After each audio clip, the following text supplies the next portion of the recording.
Ja, så færre vi til holdt vi 17 og helt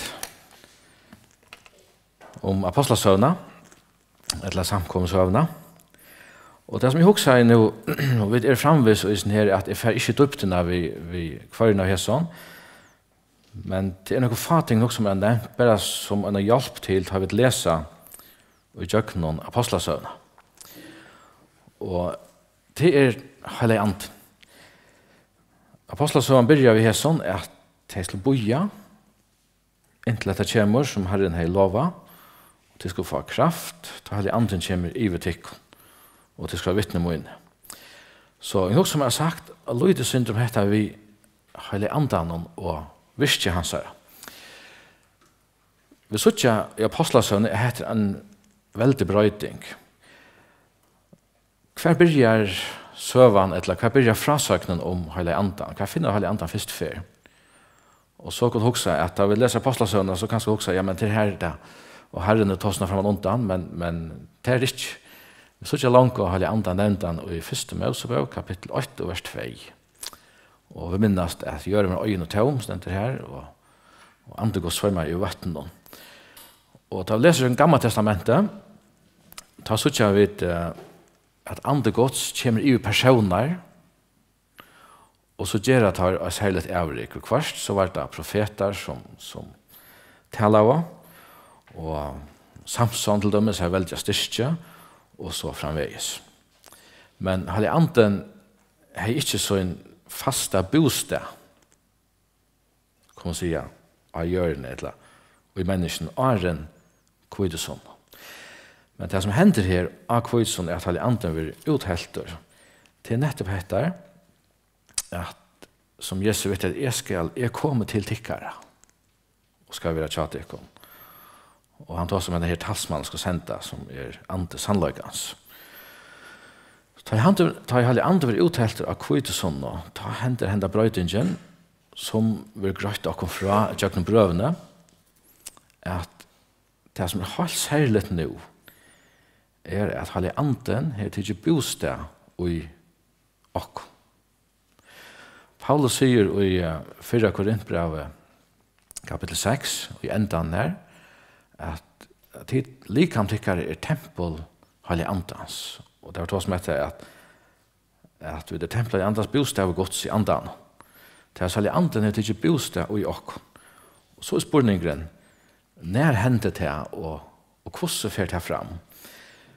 I kapittel 2 så jeg vet disse her søvelige hendelsene at det hender akkurat som Jesus har sagt fra man undan. At hele anden vil uthelter og de høyre først at leo av himmelen og så gjerne suttje det nekka og de har ikke sett det før og det nærmest at de halte til lujtjes du leser i vers 3 i kapittel 2 at tunker anså av elde altså disse tunkerna som luktest elde visste seg for taimon og det skilte seg sunter og sette seg hverst og et tarra. Så suttje oss heter en ånd som tykker bostad og taimon ødlån. Og så leser vi vers 4 og det var ødl fyllt av hele andan. Og for å tale andre tungomål, alt er som anden gav taimon å sige. Og vi suttje hvordan hette hendingen som får fram her vi skjønnelig, bare og tog det hender her, og avverskanen vi skjønnelig, tog det for å tale i øren tungen, og vi leser så 17, vers 5 ut etter, at det var Jerusalem jøder menn som måtte ha skått av ødelen folkeslån under himmelen. Øren jeg mal omboi. Og det var offerne av, at nå tale, heser, som så ikke er galeernes menner her, torra mal, vi dialekt og ødelen, alt i orden til skilje der, av sin egna mal, høyre evangeliet, kunngjørst. Så ikke at dette er en særlig hending, en søvlig hending, og Kvidesson der, han vil ikke ende til, han henter her, men så ikke vi til å lese og gjøre noen apostlasøvna, noe avhåverst er samband ved at hele anden vil uthelt. Vi leser dette at det er en ande, en trygg, en døper, og så framveis. Og Og med at få åkken, jeg skal se til jødiske brillene på nøsene, og hukse at samkommen her, alle andre uthelter, det ble frelst, evangeliet kunngjørst, og alle malen som her, alle skiljer etter her, og nek vender vi. Men det er framvis, man kan si, jøder et forstand, at tar oppvokster, og tar venner, og så sier så gjerne, var det jøder. Men nå var det frelster, endeføtter jøder. Og lærersveinene her, filter ved hele andan, og Peter for gongt ved å tale. Og bare stått og gjør om etter her, det er at så sier vi at ta i så evangeliet, evangeliet kunngjørst, så det av synder imes nær og i imse balkaner få hele andan. Det var ikke hokst om det. Men vi sier at det som Paulus minner til det som Peter minner til etter at Johannes, han døpte vi omvendinger døp. Og det var tog at Johannes kunngjør det rujegos i nær. Jesus, han var født inne i den heim, og jødene vant av Messias. Og omvendinger døpen til Johannes var etter, ja, jeg ønsker, jeg engre mine synder, og tog lærte meg døypa. Jeg viser vi tog at det gjør det. Men, Johannes sier, og Peter mynter også, at det kommer øyn, som skal døypa til vi høylig andan og eld, det sier Johannes. Og hva er mest til det? At døypa høylig andan, det er det som henter her i kapittel 2, og kvisen nå, til å døypa høylig andan. Og han sier, jeg skal døypa til eld. Elder, det taler om det. Så det mest beretter er at hesten Herre Jesus,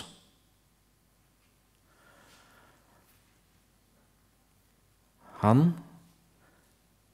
som Johannes sier, er ikke verdt å løse skjøvrøvene til hånd, han er større enn det.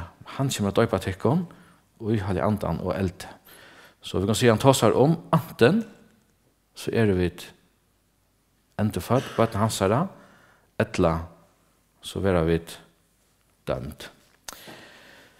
Så det som hender at han heter, det har vi lest om seg her, Balkan, i enden av kapittel 2, da sier vi at han sier, han vittner for dem og så gjør og vers 1 for teisen, tog vi år i hans herre, var døpt, og han det er en løttest av 3 åkst om 3000 saler. Vi så hok som heter her, vi det er oppe i halve andans. Hva er det for nekka, og hva funksjonen har vi til? Vi så ikke at disse balkaner i åpenberingsene, i apostlasøene, til 4 balkar som er nevnt. Vi har vært til jødiske, jødene som ble nevnt i kapittel 2, her Peter stod jo fram, kunns evangeliet. Så har vi et samverjar i kapittel 8, og i kapittel 2 har vi et høytningene, Cornelius. Og så i kapittel 9, her har vi et lærersvagnar Johannes her. Og om vi stått teka sammen om, så sier vi at Herren, at Peter byr til å vende vi til Herren. Han sier, vende vi, og til gjøre til, og lese 3000, til vende vi, og var døpt, og finne hele andan. Da kommer det samverjar i kapittel 8, og fra vers 14, og ut etter. Nå er det her at, ja, men nå er det jo ikke jøder langt. Er det her rett, og hører det vi, og så vi er. Og så sier jeg at har vi holdt anten, Given Taimon, og i vers 14, Apostlarna 8:14, da har apostlene i Jerusalem finket høyre, at Samaria har tidlig vi året godt, sendte der Peter og Johannes til Torra. Da de kom her, bøde tar for Taimon at de skulle få hele anten, da jeg var ikke en fattelen av neke av Taimon. Det var best opp til navn Herrens Jesus her. Ta løtt å ta hendene av deg, og ta finko Heilig Andan. Ta i Simon ta sa at Heilig Anden var givet ved at apostlene løtt hendene av deg, kom av penisler og sier, «Giv meg hetta vald», og så videre. Og her kom det inn til som den til Janne. Det er så vilt det kunne ta samme som Peter. Men Peter går ifra at dette ikke vi til å gjøre. Men dette er at vi så ikke er Peter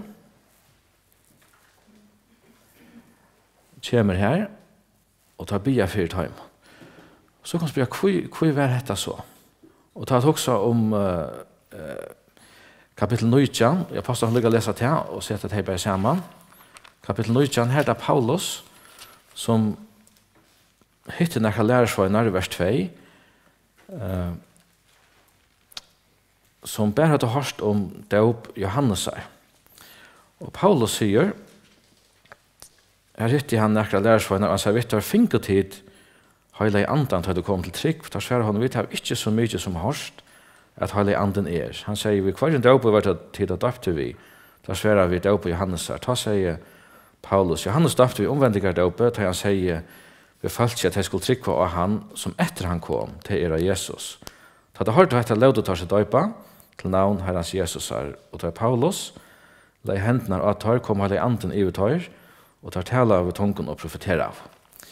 Så det som suttje er dette, og hva vet det, at vi kjenner til at frelsen kommer fra jødene, det sa vi, at Heilig Anden var uthelter i jødene, og til jødene selv, altså som Peter, og tar som færa til Samaria, og vi kan se etterkanne alt det leie, og så blir det fyrir tøymon, og ta fettler Heilig Anden av deg. Til å si, disse parstaner som ikke har nekran hatt kunto semjast eller samøynast.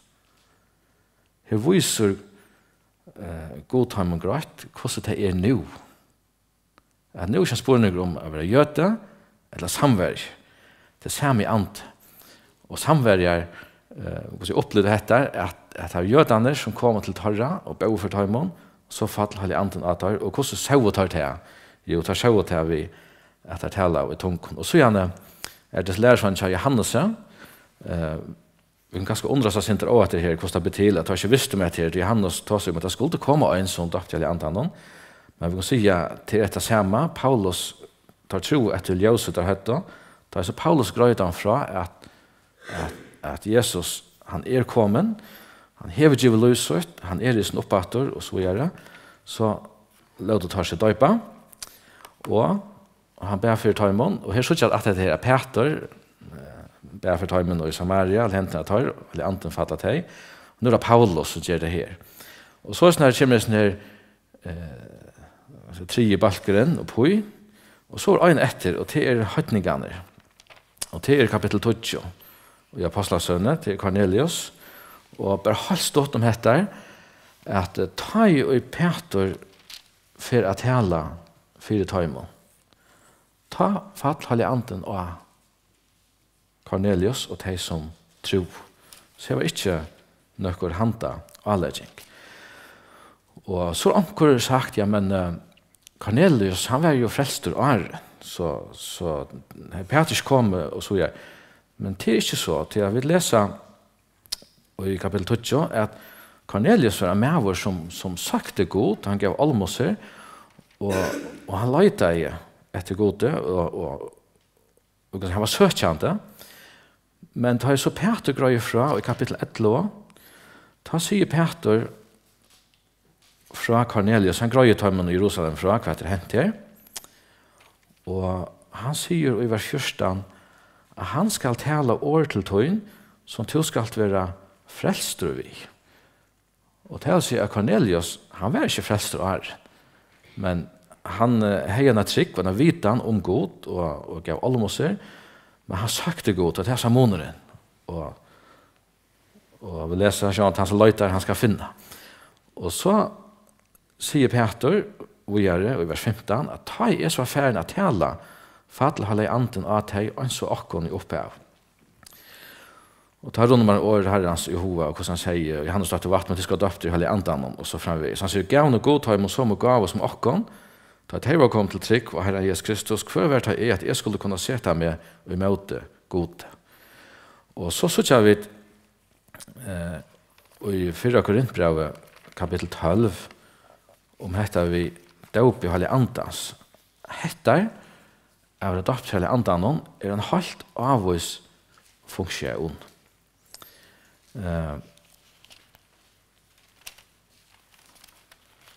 Til 4 Korintbrevet kapittel 12. 4 Korintbrevet 12 og 13. Her leser vi at tog vi øyne anda, våre vi jo ødel døpt av å være lika. Anna hver for nå er jøder, eller grikker, trealer, eller frals, og vi tar ødel finnes jo øyne anda at drekka. Og mynden etter likam er jo heller ikke øyn, limer med nekver.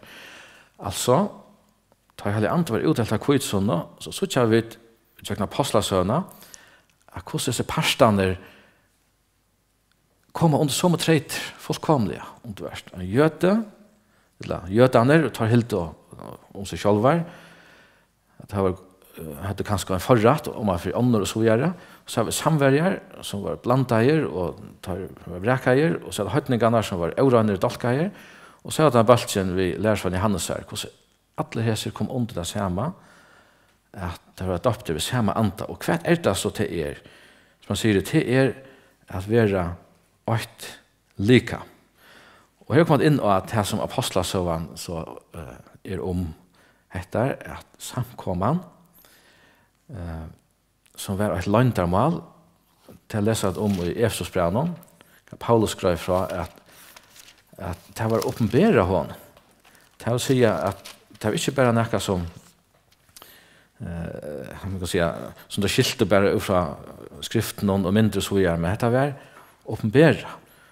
Og i Efesosbrevet 3 sier han, så løsner, i vers 2 kan vi lese om til annars har hørt om hushalt vi tar nøye gods mer given til tikkere, at i åpenbæring var landarmale mer kundgjør, så løs som er framman undan stått her skriva. Og som det vers 6, at høytningene vi er arvingar, høyra vi til likame, og jeg parst vi og lyften om i Kristi Jesu vi evangelien. Og tjener tess er i våren etter nøyga og gods, og mer er given, vi veldig måtte hans herre. Så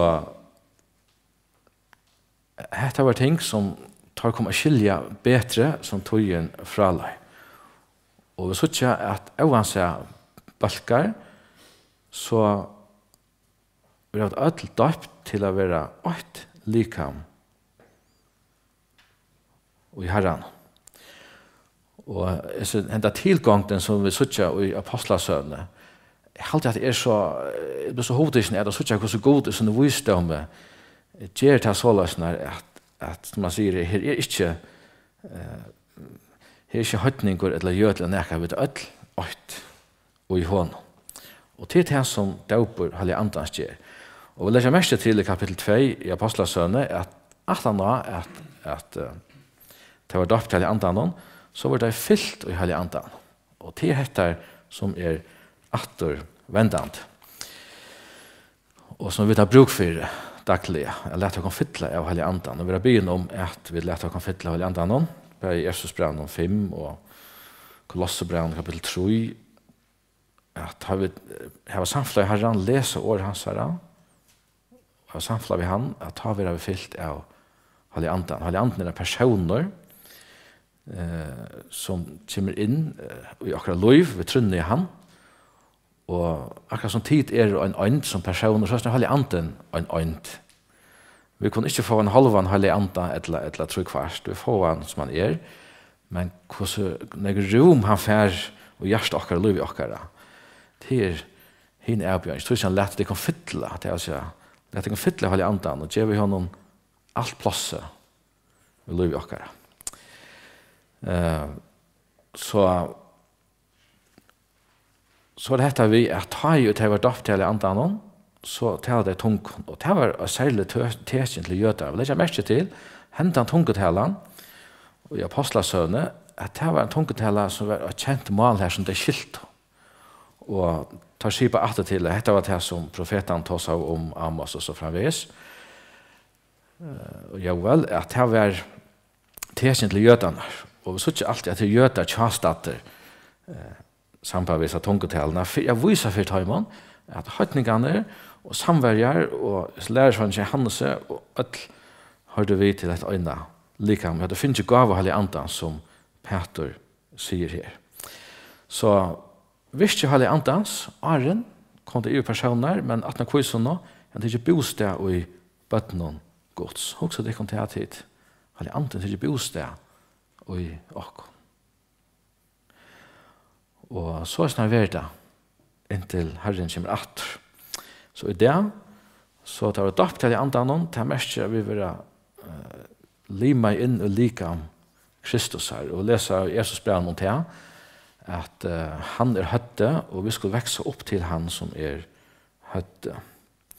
Så vi det passer likam noen, og det taler oss om at akkurat likam har nekva limer, men hver limer er sånne tjeneste til funksjon, så snart oss med okkon, bøten hans er vi det alt passer samme likame, men her var akkurat tjeneste. Og så kan man si, hvordan ser det så ut, og hitja om at han heimen.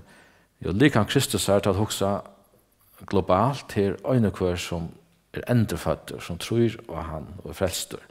Men så er det øysene der stedbundne samkomner, som switcher som brøvene skriver jeg til, og det er likam Kristus er at vi stedene.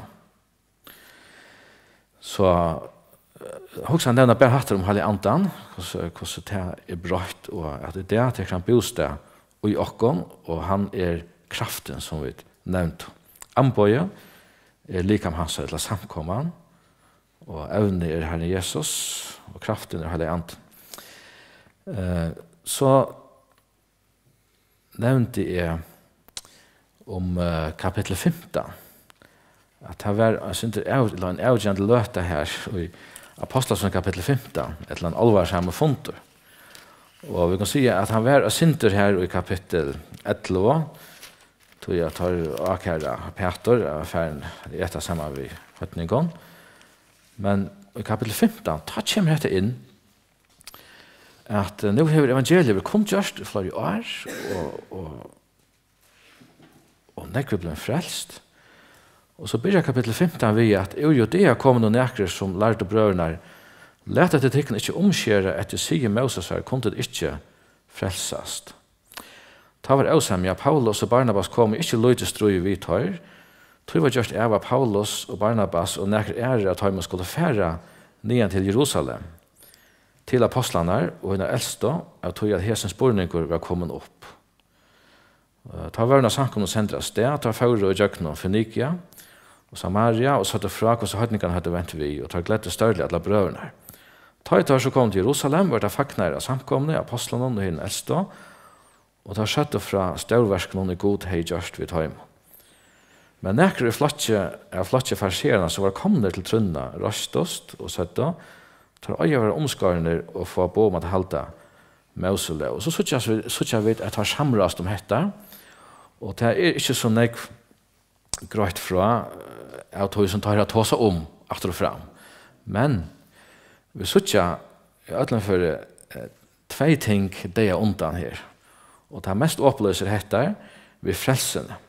Og her er det etter at tar å seg etter og fram, og vers 1, nå er det at Peter røysest. Vers 1, tar høyt noe 13 ekve om det, tar noe høyt noe 13 ekve om det, røstes Peter, og sier vittar, tid menn brøver, tid vita, at god lengst siden utvalgte med middeltikkere til å være at han, ved hvers munn i høytningene skulle få høyre år evangeliums, og komme til trygg. Her var høysmæren Cornelius, der bryr jeg vi. God som kjenner hjørstene gav tøymon vittnesbord, tar han gav tøymon, lykka vel som okkon, høyla i andan. Han gjør det ånga mån og okkon, og tøymon, der han vil trunne rønsa i hjørst og tørra. Hvor frøsta tid tar noe god vi at lette åk og hals lærersveinene, som hverst fedrar okkar eller vid har vært menter at bæra. Vi trykker jo at vi vil være frelster av nøye Herrens Jesus her. Vi lykka vel som tøyr. Ta takti alle flokkeren og tar lust av etter Barnabas og Paulus som satt fra, hvor så stør tekjen og under god ut heimon hei gjørst mittlen høytningene.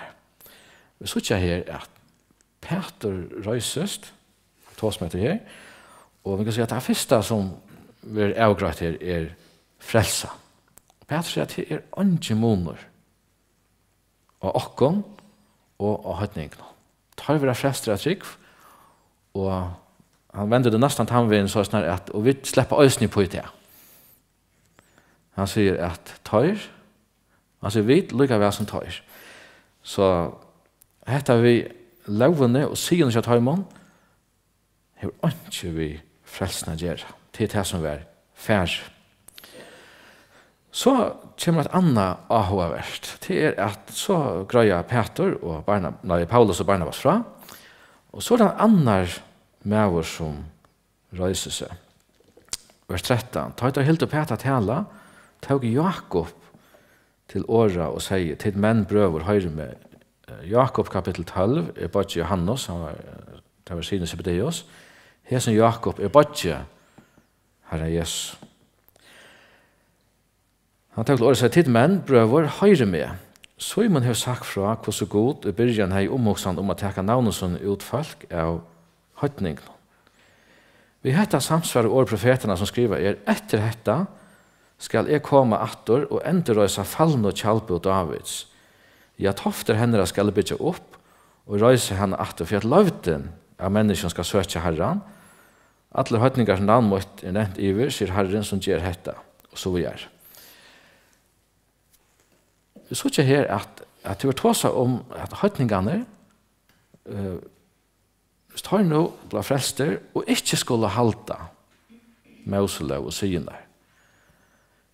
Hva så vi i Israel?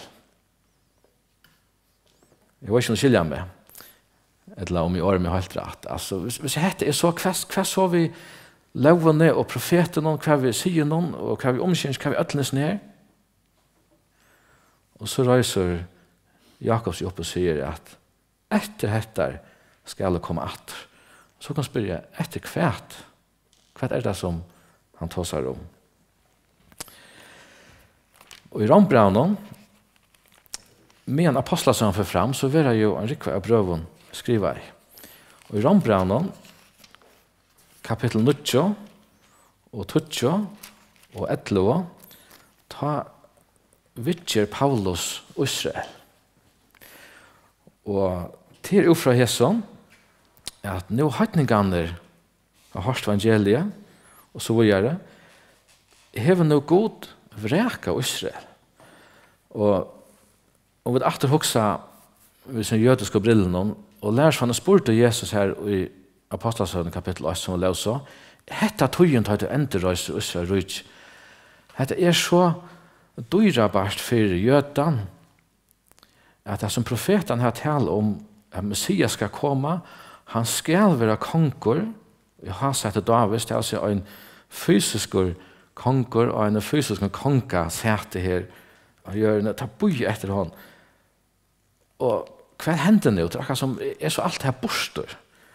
Og hvis du leser en av verset her i Rombraunen kapittel 11, her sier Paulus, da skriver han sånn her, «Så jeg vil ikke brøver at de skulle være avvidende om dette landamål, for at de skulle ikke halte at de kan selv være klokere, at forhering kommet iver en parst av Israel, lykke inntil høytningene kommet inn og i fotlån tale.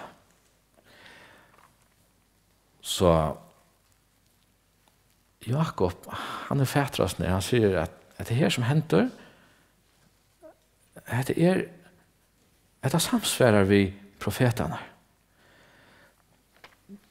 Og han grøy fra at så ikke at glimt av oss her, og som Paulus ugrønner så vi at bøy her, og i Efesosbrevnen, er samkommen, hun var et landarmal, så løs i Efesosbrevnen tro i. Og dette var kun Paulus og vi oppenbering, at tar jøder som ble frelster, endeføtter, og tar høytninger og samveier hver den tar alt og i Kristus. og høyre vi til likam, høyre vi til samkomna. Og dette var et landamål. Så åpenberer Paulus at henne samkomman, hun begynner jeg, tar hele andre uttalt av kvitsene, og dette togjerskøy enn, og som han sier her, inntil høytningene er kommet inn i fotlen til å sette et avsett togjerskøy, som hever vi samkomna at gjøre.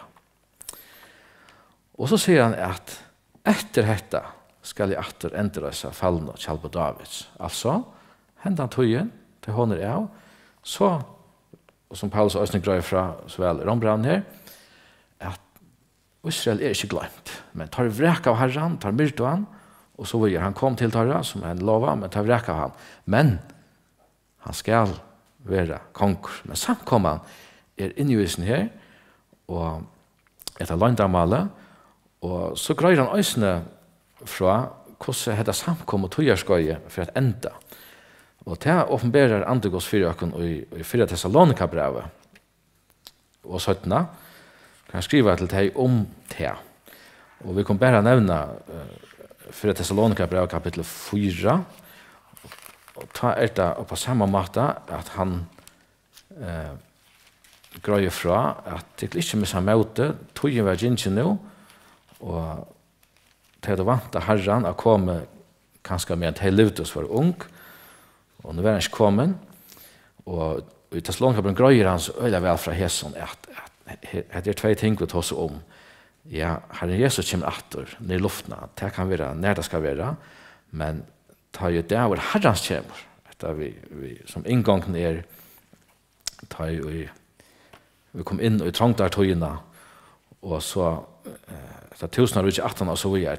Det velgrad fra til profeten, og han gemon av hessen døven, så greit her i 4 Thessalonika-brevet kapittel 4, og så ta les kapittel 5, så jeg vet nå han holdt, han det hvor han tog seg om.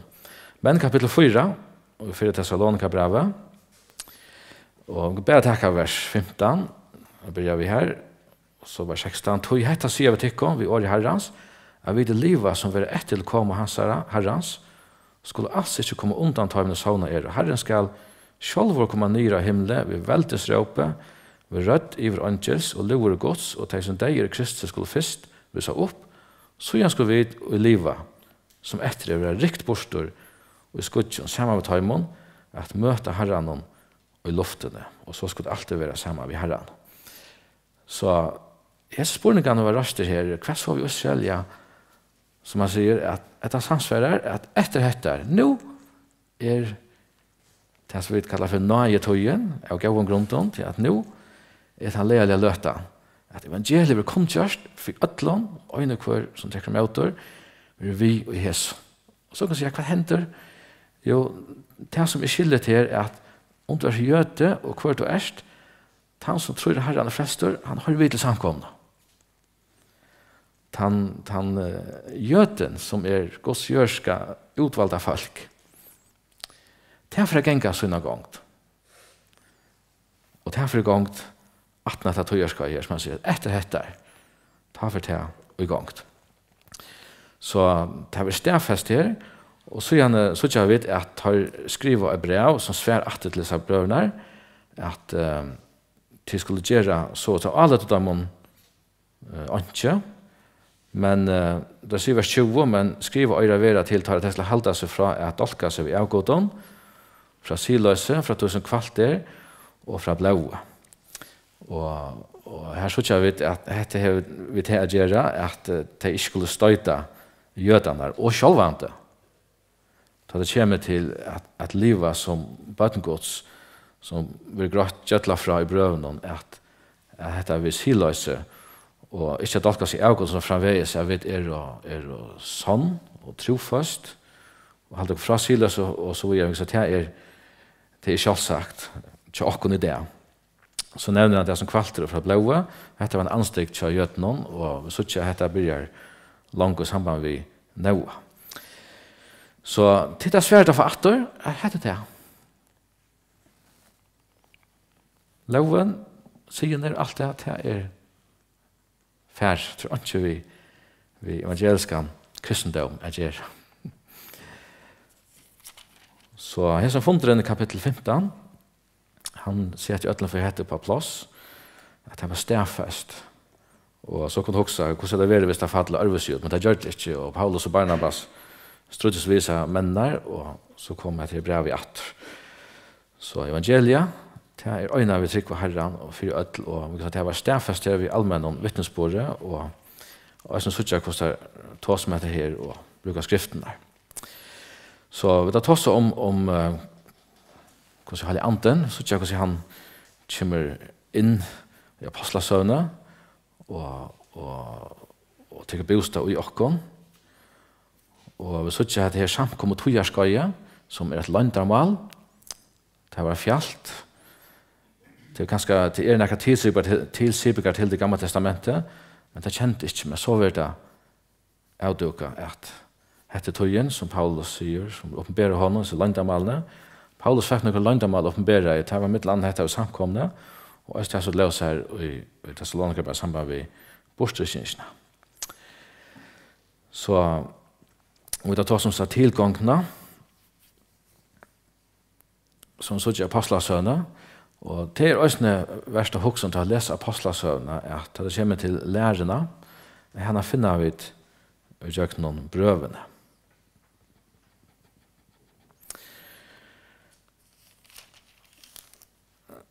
Ta det også om togene 18 år apostlasøvne. Så ikke apostlasøvne, han ender ved hesten av Paulus, han, som et løse, han virker ohindret over, her var omstøvende, og søvelig ser det ut som at han vil gjøre leiser, og støtte togjerskøy, og sette fast retter, og så er det han skriver 17. Timotheus brev. Og tar vi suttja og lesa 17. Timotheus brev, at ta er Paulus kommet til endan av skøyesøgnen, og han skiler til at han er kommet her til, at nå ligger rettvisekransen av honom til røyer.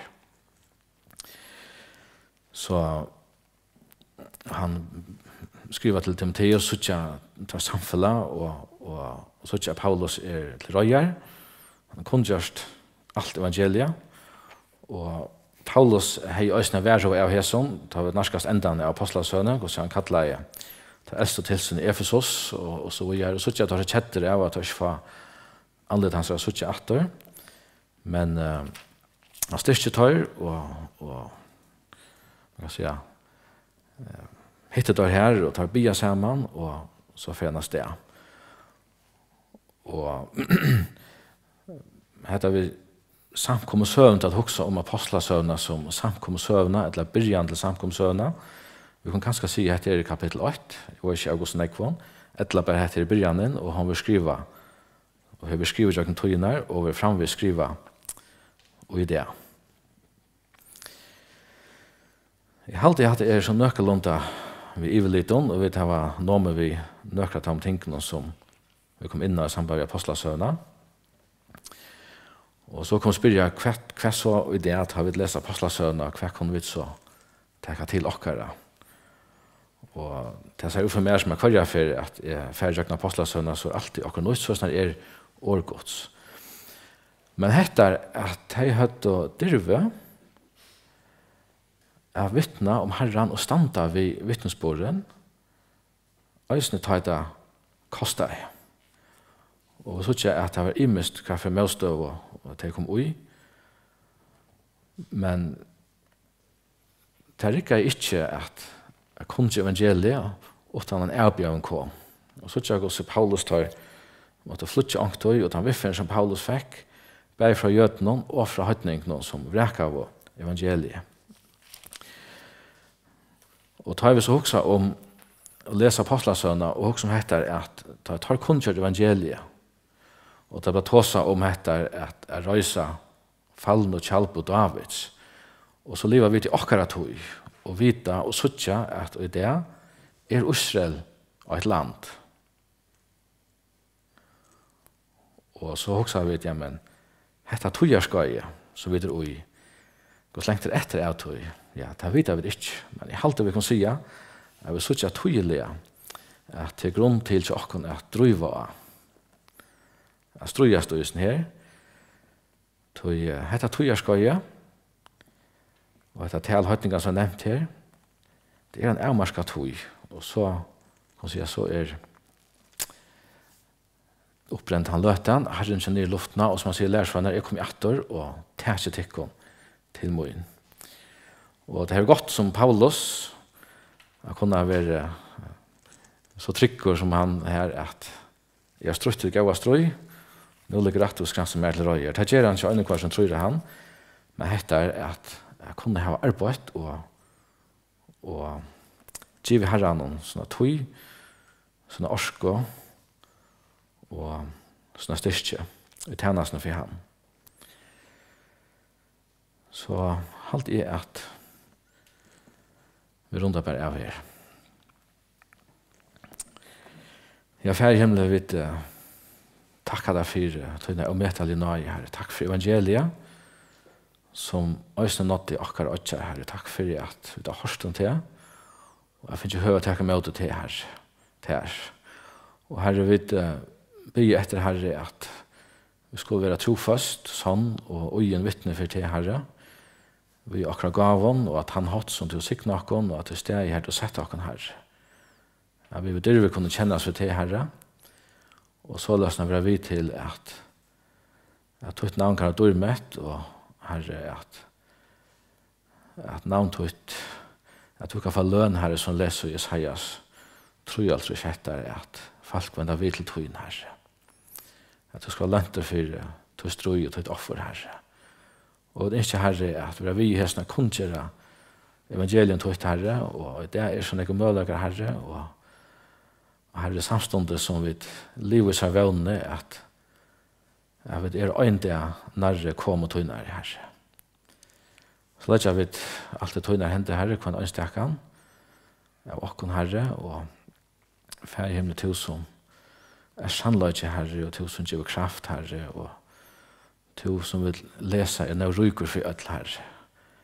At vi Herre daglige og ugelige søker til, og i Jesu navn. Amen.